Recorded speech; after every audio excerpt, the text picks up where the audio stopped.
Bonjour tout le monde, ici Jean-Claude Audette de Québec. En ce 16 septembre 2001, j'aimerais faire une petite capsule là, pour parler de l'eurobond. Est-ce que ça va amener une vraie mutualisation ou une balkanisation de la zone euro? Mais avant de commencer, j'aimerais faire un petit retour en arrière parce que quand j'ai mis ma capsule sur Jim Rogers, c'était hier ou avant-hier dans l'Internet, je parlais de Jim Rogers qui était un multimillionnaire. Mais il y a un internaute qui m'a signalé que Jim Rogers était un multimilliardaire. Ça, je n'étais pas trop sûr. C'est pour ça que je n'ai pas parlé de multimilliardaire. Mais apparemment, Jim Rogers est multimilliardaire, ça fait qu'il est plus que multimillionnaire. En tout cas, je remercie cet internaute pour m'avoir signalé ça. Ça me fait plaisir. Et je voudrais faire un petit retour sur le Canada pour parler du problème de l'endettement des pays. Comme on sait, le Canada est un pays très, très riche et très, très favorisé de par le monde là, pour ses richesses naturelles. Et on sait qu'il y a beaucoup de mines, toutes sortes de choses au Canada. Il y a beaucoup de pétrole. Et notre ministre des Finances, même si notre économie va très bien, c'est sûr qu'on réduit notre déficit, mais on n'a pas atteint le zéro encore. Et il est planifié pour 2014-2015. Et là, on parle un peu de récession économique, même au Canada. On voit que ça ralentit. Ça ralentit pas beaucoup, mais on sent que ça ralentit. Et là, on commence à avoir certains doutes. Allons-nous atteindre le déficit zéro en 2014-2015? Et quand on regarde la situation économique de nos voisins américains, c'est pas de bonne augure, là, parce que là, évidemment, aux États-Unis, ça commence à faire dur pas mal, là. Hein, je lisais, là, je pense qu'il y a 45 millions d'Américains qui sont sur le seuil de la pauvreté. Imaginez-vous. Hein, ça augmente de, je sais pas, 7, 8, 10 millions par année. Ça n'a aucun sens. De toute façon, on va revenir à nos moutons, là, pour parler de la mutualisation de la dette. L'eurobond, c'est ça que ça va faire. Ça prend les dettes de l'ensemble, ça les répartit sur l'ensemble des citoyens. Mais là, il faut regarder un peu comment ça s'aborde, ça. Dans la zone euro, il y a 330 millions d'habitants.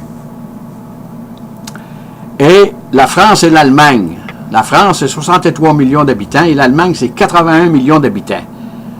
Eux comptent pour 144 millions d'habitants. Et ce qu'on appelle les PIG, le Portugal, l'Italie, c'est deux gros pays, ça. L'Espagne, la Grèce et l'Irlande, eux comptent pour 131 millions d'habitants. Ça veut dire que sur 330 millions, la France, l'Allemagne et les 5 pays des BIG, il reste 55 millions d'habitants pour les autres. Les autres, c'est des plus petits pays, là. Ils sont à 17 pays dans la zone euro, là. Fait que ça, qu'est-ce que ça va entraîner? Ben, si vous faites ça, ça va retarder l'échéance du système pour quelques années seulement. Là, il y a toutes sortes de choses qui se disent. Et les bourses réagissent favorablement à ça. La bourse est rendue une économie virtuelle. On dirait qu'ils sont en dehors, ils ne sont plus dans notre monde. Que les banques centrales allaient probablement aider la zone euro. Ça, c'est juste des vœux pieux, là. Hein, faut pas se surprendre de ça. En plus de ça, que possiblement que les pays de la BRIC, ceux qui n'ont pas de dette, là, la Chine, la Russie, les Indes, l'Afrique du Sud, ces pays-là pourraient éventuellement venir à la rescousse de l'euro, de la zone euro. Ça, c'est encore, évidemment, des vœux pieux. Mais c'est sûr, ça calme le jeu pour un certain temps. Disons, ça calme le jeu pour une couple de semaines. Et si on adopte ça, en supposant qu'on... Je suis pas mal sûr que ça va passer parce qu'il y a tellement de pression qui se fait sur l'Europe de la part des Américains puis, pour que ceci se réalise, là, que l'eurobond va voir le jour. Mais ça n'éliminera pas les dettes du système et les pays surendettés. Ils ne paieront pas plus leurs dettes. Hein, parce que là, elle va être mutualisée sur l'ensemble du pays, c'est-à-dire sur la France et l'Allemagne. Et moi, je présume qu'il va y avoir, quand ça va venir le temps de signer, là, pour s'embarquer très sérieusement, là, il va y avoir de fortes hésitations, surtout de l'Allemagne. Même les Français commencent à trouver ça un peu difficile, même si leurs banques sont, je dirais, sont pas mal pris actuellement, certaines banques, comme la Société Générale, avec des prêts qu'ils ont fait en Grèce, là. Mais c'est pas une catastrophe pour eux autres, parce que si jamais la Grèce faisait faillite, les banques françaises réussiraient probablement à survivre.